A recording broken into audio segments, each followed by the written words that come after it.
This session is designed to help you not only grow your business, but retain your best clients over a very long period of time. One of my inspirations for this talk comes from a book I read as a young person, and it was by Dale Carnegie. It was a book based on insights he developed while teaching at a YMCA in New York City in the 1920s. One of the statements he made in his book, How to Win Friends and Influence People, resonates with me to this very day. He said, "You will accomplish more developing a sincere interest in others than trying to get others interested in you." I want you to think about that. So often we spend our time in marketing or sales, answering proposals, etc., trying to get people interested in the services we provide as freelancers. But the reality is, if we develop a sincere interest in those prospects and those clients, they'll lock on to us, and we will make the leap from being a good option to becoming an essential partner to their business. Before joining Upwork, I led a research consultancy called Deeper Media, and we studied customer loyalty for every type of business, the very small business like I was running at Deeper Media, all the way to giant enterprises. And what we looked at is the client who said, "I would not switch to another provider, another service provider, another freelancer for any amount of discount, because he or she is essential to my business." And we studied what it meant to be essential. We talked to the clients, they told us, but more importantly, we tracked down and identified those essential service providers, and we talked to them about their intentional skills, the things they always led with in client engagements. And along the way, we've determined there are 3 attributes to the essential partner that separate them from the good option. The first attribute is that the essential partner is a sounding board. They listen more than they talk. They're empathetic to the client's feelings, and the client feels like they've developed rapport and can share their most private thoughts with that provider. The second attribute is that the essential partner is a fountain of knowledge.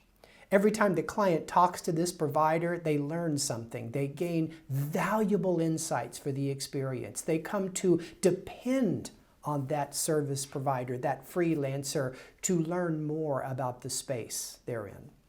Finally, number 3, the essential partner is a connector of dots. And what I mean by that is they don't just take orders. No, these essential providers, they step back and they see the bigger picture. They see what higher order problem the client is really trying to solve. And by addressing that higher order problem, they add a lot more value, make themselves very essential to work with. Now, the point of this session is that it's really competitive out there, as you know, and just being a good option is not a winning strategy. You must make that leap to become that essential partner, that essential independent professional that your clients can't live without. And it also, of course, improves their feedback. It also improves their willingness to give you even bigger and bigger roles inside their organization. Let's go back and let's walk through those 3 attributes. And what I want to do over the course of the next few minutes is give you valuable takeaways, things you can put to use immediately to become that essential partner.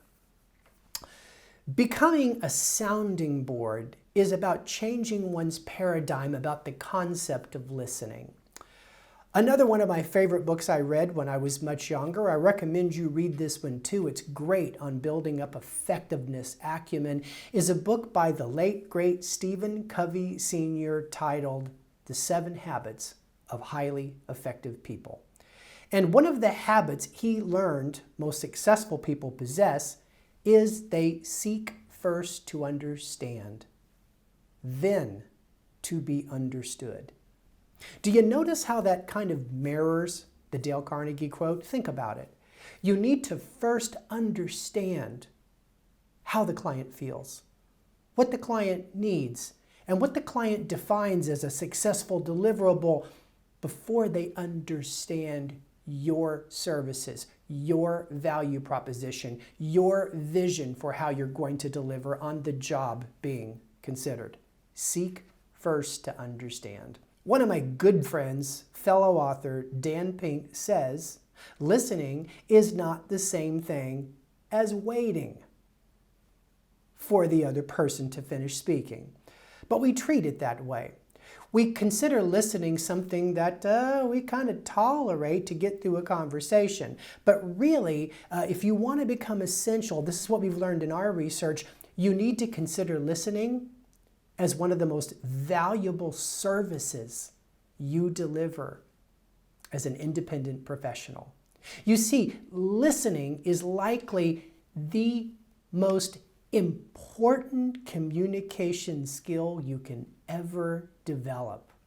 Let me give you an example, and I think this will resonate with you because you answer job postings all the time with your proposals. Sometimes you have an opportunity to have a live conversation with the prospect. So I just want to show you something. At Deeper Media, we studied the correlation between word count in a conversation. How many words did the seller have versus how many words did the buyer have? And the closing rate on that possibility. We've learned that people that sell by talking, which means they fill most of the conversations by talking, they have a very low closing rate. Take a look at that. But those master sales professionals that listened more than they spoke, in this case, they listened way more than they spoke, are closing over 70% of their opportunities. In other words, many times we talk ourselves out of opportunities to do client work. So I want you to take a couple of the following pieces of advice to heart to sharpen your listening skills. The first thing I want to say is never assume the other is finished sharing their ideas, their problems, their feelings, their challenges. When you have this opportunity to have a live conversation, either phone or video based, with a prospective client, I want you to use what journalists use as a vital tool in extending their answers. To get more detail, use the pregnant pause. You ask a question, they speak, they pause for a second, you feel the urge to fill that space with words. That's what human beings do, according to researchers. But instead of jumping in just because the client stopped, you wait. And oftentimes they resume, but now they resume off script, meaning a lot of times you're not the only person they're talking to. Buyers have a script just like sellers do. Buyers have this mental model of what they're going to reveal to figure out who they're going to hire. But really, there's always more to the story. There's more detail that, as I'll explain later, may reveal to you bigger opportunities. And by using that pregnant pause when they finish the short answer, you get a much longer answer with more and rich detail. In his book, Ask More, this is a great book by Frank Senzo. He's an award-winning journalist and reporter.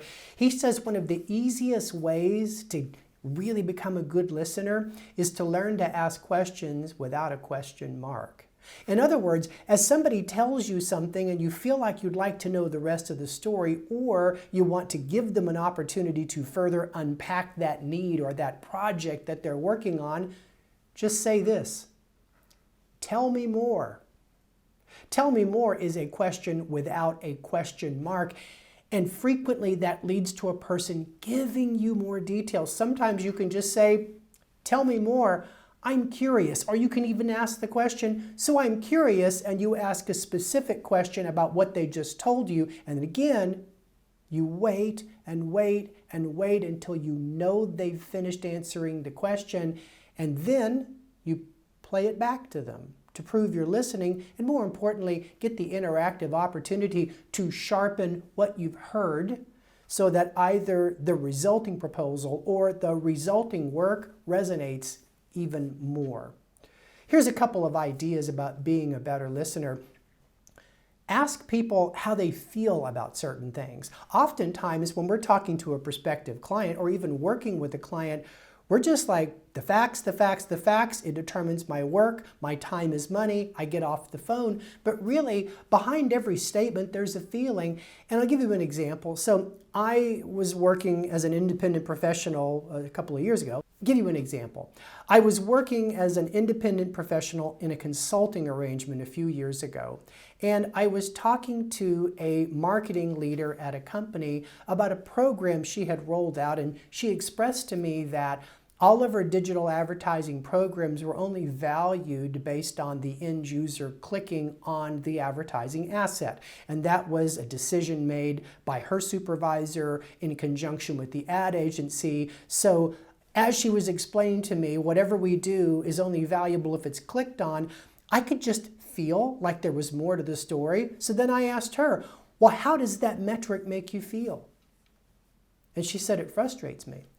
She says, because I know that when the prospective users of our software, when they see the ad, even if they don't click on the ad, it makes an impression. And in conjunction with everything else we're doing, email marketing to them, event marketing to them, direct sales marketing to them, it helps tip the balance to cause them to try our product. She says, I'm frustrated that our company doesn't value impressions as much as they value clicks. So then I was able to modify my service offering to say, what if we did a measurement of impressions and then looked later at whether those actual users converted? Not because they clicked on your ad, but because later they came back through your commerce door and downloaded your software. She said, let's try it. It ended up being a way that she was able to convince her supervisor and her agency to begin to value impressions. And what did that mean? She was able to open up even more advertising opportunities, further driving the success of their program. But it didn't happen till I asked her, how does that make you feel? And let me mention one more thing. When you do start having conversations with people about how they feel, understand empathy is really important. In other words, feelings are facts. When I try to see things from your point of view and you're vulnerable enough to tell me how you feel about a situation, I can't pass judgment on that feeling. I can't say that you shouldn't feel that way. You should be grateful. You shouldn't feel that way for whatever reason. I should learn to accept that as a fact. It's the way you feel. And if nothing else, feel it with you for a minute. Or in my case, let her play that out and try to offer a solution that respects her feelings. The last thing I'll say about being a sounding board is that we lose the small talk so often, especially during years like 2020, and we just try to get down to business. Take a minute to ask people a little bit more about their business or even more about what they're doing or where they're talking to you from, and listen to their personal details with a sense of interest, because as you get to know people, guess what? They get to know you too. They open up to you, and you build a better relationship. The second attribute to talk about here is becoming the fountain of knowledge. What we mean by this is that every time you have a conversation with a prospect or a client, they gain valuable insights from the time they invest talking to you. Think about this video you're watching right now. You're investing time in it. You're investing almost a half hour in listening to me. So I know that I need to give you actionable items like I just did around listening, things you can actually put to work right away. Guess what? You need to do that too. That's what we learned about the essential partner. The essential partner, the essential provider, every conversation they brought a gift. It usually was an insight, an explanation, a way of making the complex very clear, a way of making the complicated very simple. I want you to think about it this way. Most of your clients, they're really busy. That's the reason they're wanting to work with you, is to simplify their life, gain control over how they deliver all the work they have to do. I want you to think about this idea, ROA. It stands for return on attention. It's like return on investment for conversations we have with other people. In other words, you need to make sure that whatever attention they give you has a high return. Let me talk about a few ways you can do that. First of all, be a student of your game. Whatever your discipline is, marketing, creative, technology, customer success, sales enablement, localization, translation, whatever it is, continue to be a student. Read books, understand the concepts, the stories, everything behind your practice so that you can better explain that to clients, especially as they need to better understand this space in order to become more effective in who they hire for the job, how they manage you for the deliverable, and how they talk about it to their peers. Years ago, I had the wonderful opportunity to go to work for Mark Cuban. I worked for Mark Cuban back in the late 1990s. It was his startup that he ended up selling to Yahoo. It created his wealth that led to him buying the Dallas Mavericks, investing in companies. Today you see him on Shark Tank giving great advice to entrepreneurs. When I met Mark, he made a really big impression on me as a business leader because he was a voracious student of his game.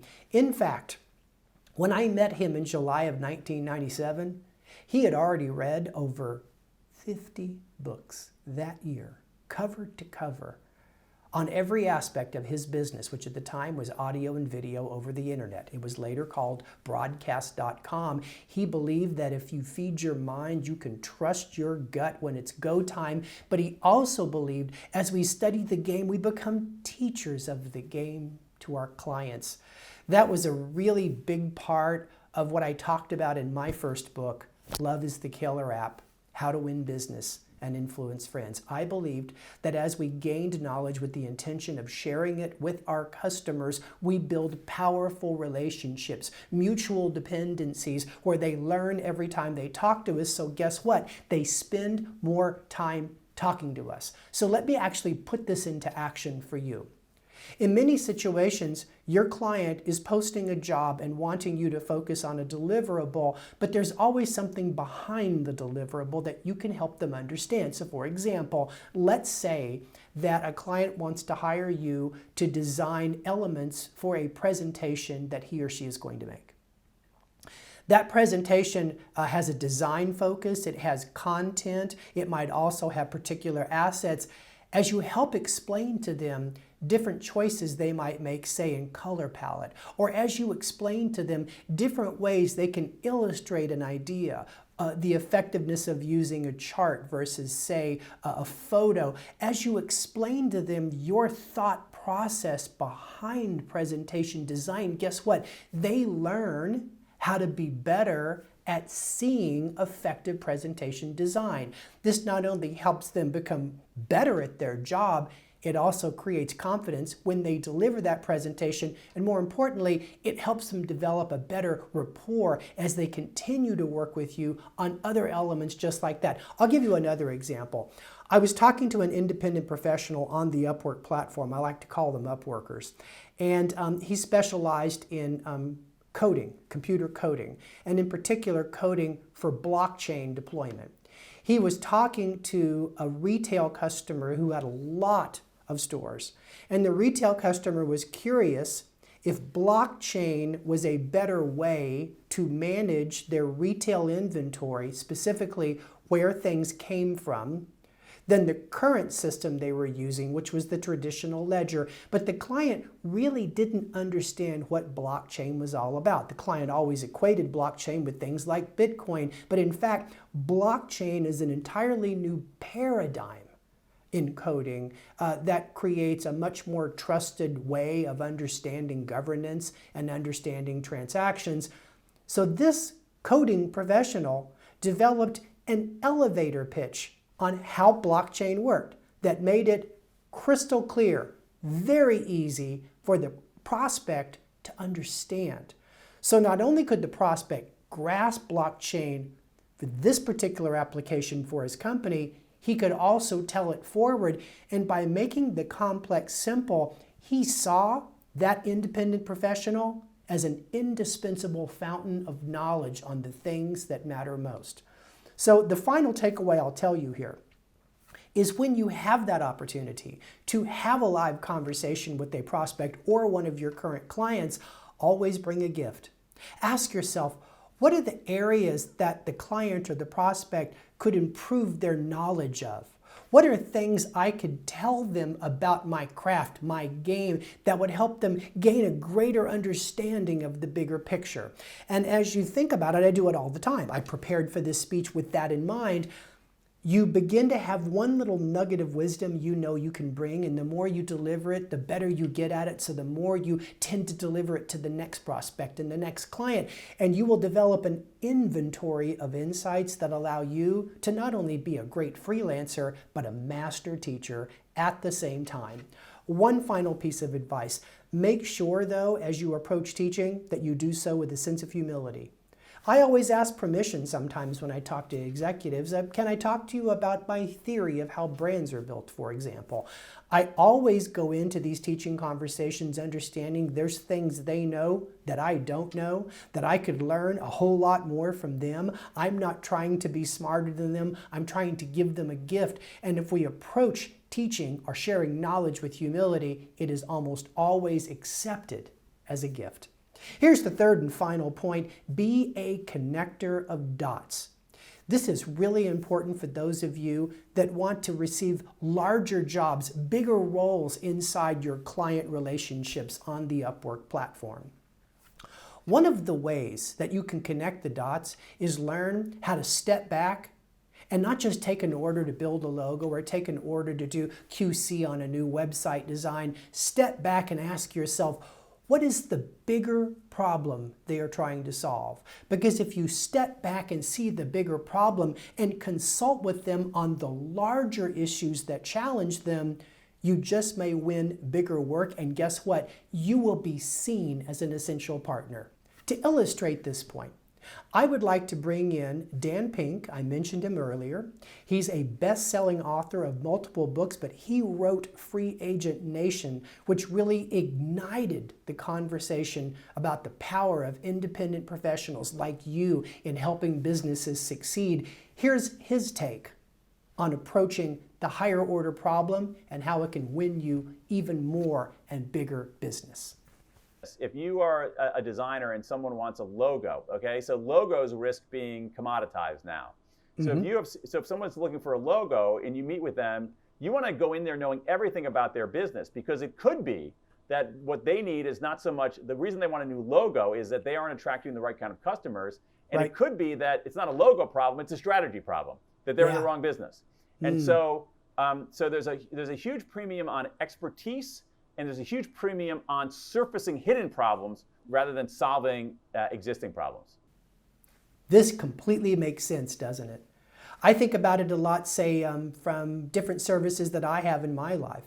When you talk to someone, say, that's in financial advice, they don't just talk to you about how to save money or invest money. They talk to you about the higher order problem. You're trying to plan for retirement.